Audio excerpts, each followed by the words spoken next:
Hello everyone, welcome to my presentation on entropy, information gain and Gini index.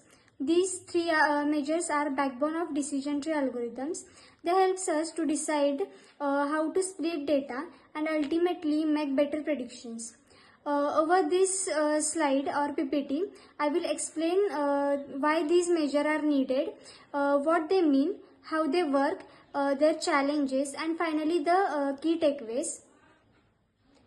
Let's begin with the question, why do we need this measure in decision trees? Think of a simple example, classify emails as spam or not spam. Now there are many features we can look at, like whether email has an attachment or whether it contains the word free. But the challenges is which feature should we split on first? Decision tree needs a way to make this choice, and that's where this measure entropy, information gain and Gini index come into play. They basically tell us how good a split is. In other words, they measure how pure or impure the data is after the split. This helps reduce confusion, reduce errors and make the model more accurate.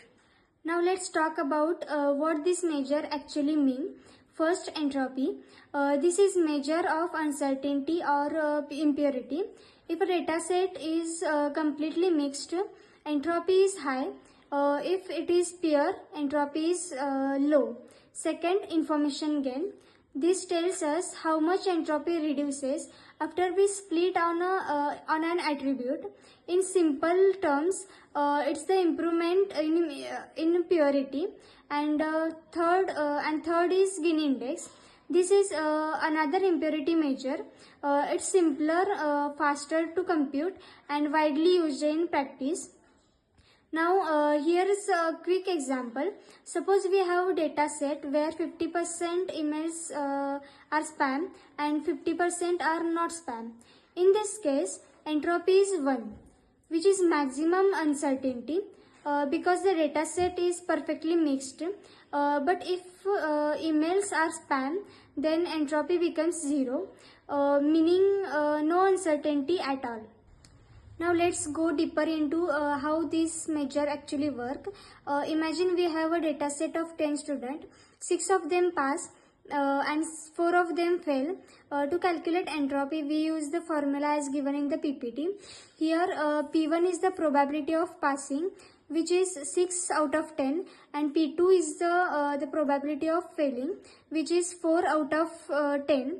Substituting, we get entropy approx 0.97. That means the data set is somewhat impure because both pass and fail are present. Now suppose we split the data set based on study hours. After splitting, one group may have mostly passes and the other group mostly fails. This reduces entropy and the reduction is called information gain. So whichever attribute gives the highest information gain, we pick that for the split.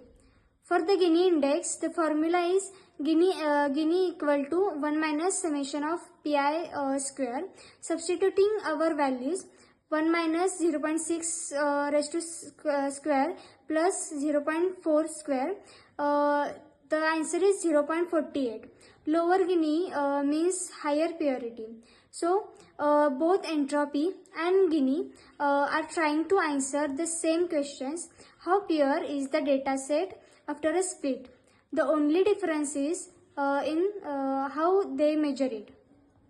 Now let's see the extra example of real world. Think of a jar of candies. If the jar has 50% red candies and 50% blue candies, and I ask you to pick one of them, you are very uncertain because both are equally likely. That's high entropy.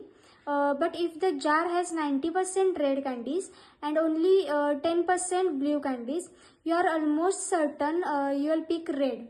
That means entropy is low. Information gain is like removing uncertainty by organizing candies into separate jars. One for red, one for blue. Now each jar is pure.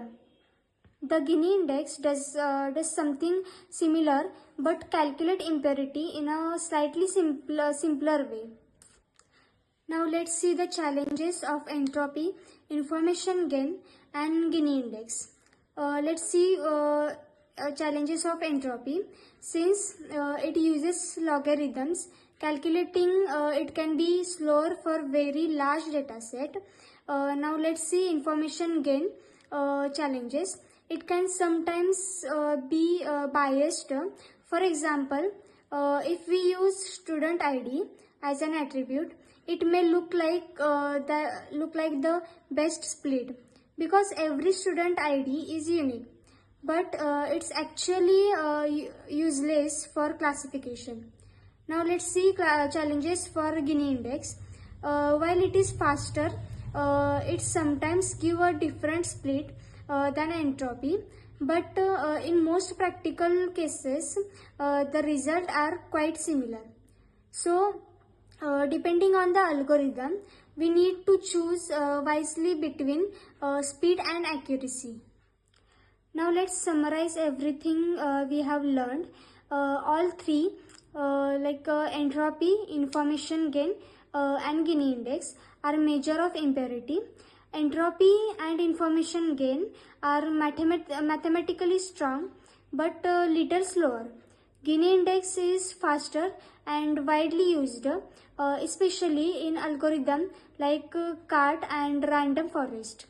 Ultimately, they all serve the same purpose, helping decision trees choose the best feature to split on. So, whenever you hear about decision trees making smart split, remember it's this measure that guide the process. And finally, with that, we come to end of this presentation. We started with why, then explored what this measure means, understood how they work, formulas and examples, discussed their challenges, and finally reviewed the key takeaways. I hope this explanation gave you both an intuition and the technical understanding of entropy, information gain and Gini index. Thank you for listening.